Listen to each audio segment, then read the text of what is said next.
సీరియల్లో సినిమాలో నటించాలనుకుంటున్నారా? అయితే వెంటనే మా యాక్టింగ్ స్కూల్లో జాయిన్ అవ్వండి.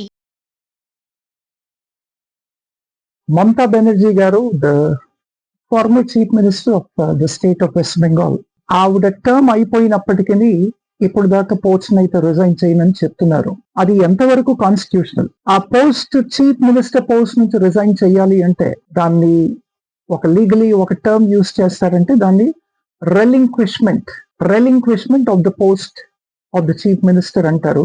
కాన్స్టిట్యూషనలీ దాన్ని రెలింక్విష్ చేయాలి. అయినప్పటికీ మమతా బెనర్జీ గారు ఆవిడతో పాటు ఉన్న కౌన్సిల్ ఆఫ్ మినిస్టర్స్ ఏంటి అంటే వాళ్ళ ఉన్న పోర్ట్ఫోలియోస్ కానీ వాళ్ళు హోల్డ్ చేస్తున్న ఈ కౌన్సిల్ ఆఫ్ మినిస్టర్స్ అంతా కూడా వాటిని రిజైన్ చేయకుండా అట్లాగే ఉన్నారు. ఇప్పుడు వాళ్ళు రిజైన్ చేయకపోతే how far is it constitutional? దీని మీద రాజ్యాంగం ఏముంటుంది? ఎందుకంటే if somebody holds the post of the chief minister, it is a constitutional post.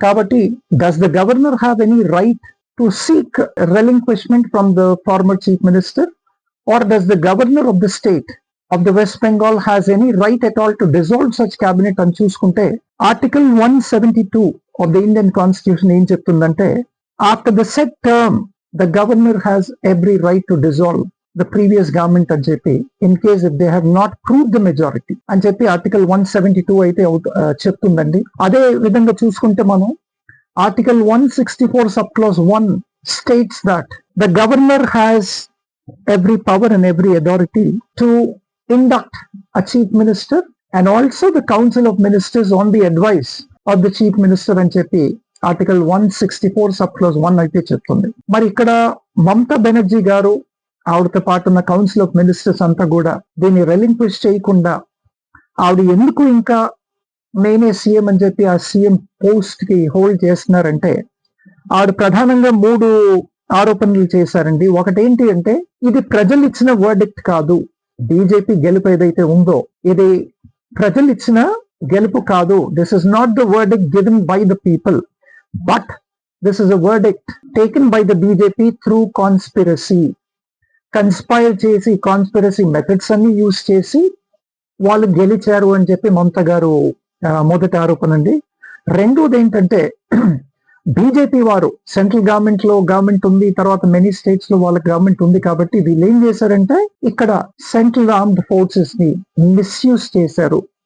ఈ సెంట్రల్ ఆర్మ్డ్ ఫోర్సెస్ ని మిస్యూజ్ చేయడమే కాకుండా ప్రతి బూత్ ని కూడా బీజేపీ గూన్స్ బీజేపీ వర్కర్స్ వచ్చి వీటిని క్యాప్చర్ చేశారు. అందుకే the former MP the present MP Mahua Moitra of TMC Trinamool Congress ఆవిడ ఏమన్నారంటే Amit Shah is actually a goon. He has actually done goonism and that's how the BJP has won అని చెప్పి కూడా ఆవిడ మనకి వీడియోస్ అన్ని కూడా సోషల్ మీడియాలో చూడడం జరుగుతుంది.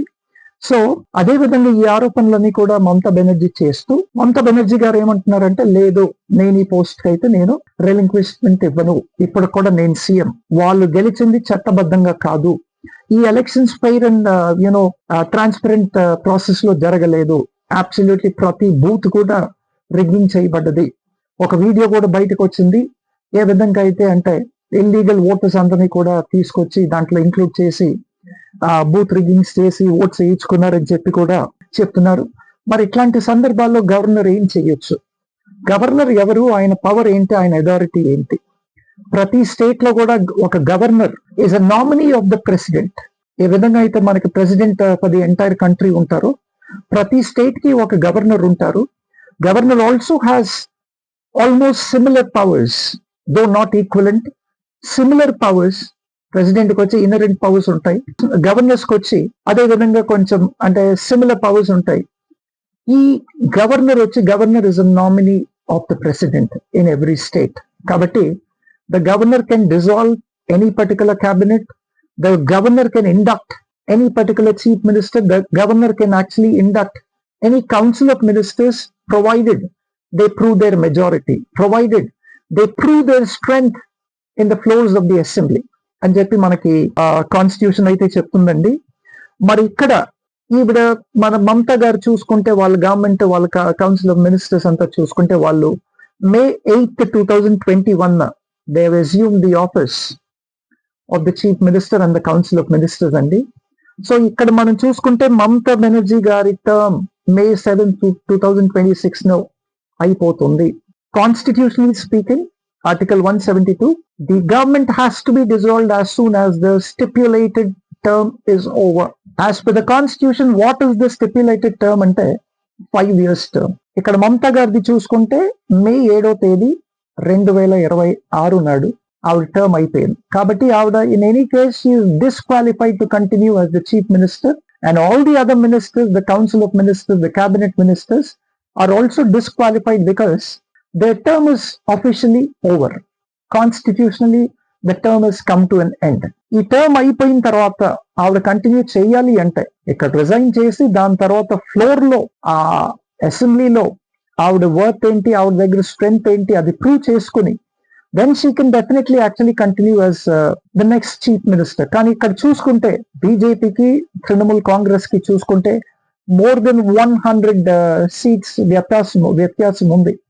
కాబట్టి in any case Mamata Banerjee గారు ఫ్లోర్ లో అయితే ఇప్పుడు అట్ ప్రెసెంట్ ఆవిడ స్ట్రెంగ్త్ ప్రూవ్ చేసుకోలేరండి. In any case it has the matter is pending before the supreme court. ఏంటి అంటే వీళ్ళంతా రిగ్గింగ్ చేసి తర్వాత బూత్స్ క్యాప్చర్ చేసి సెంట్రల్ ఆర్మ్ ఫోర్సెస్ అందరినీ కూడా మిస్యూజ్ చేసి ఇల్లీగల్ ఓటర్స్ లిస్ట్ అంతా ఇండక్ట్ చేసి గెలిచారు అని చెప్పి కోర్టుకు అయితే వెళ్ళడం జరిగింది.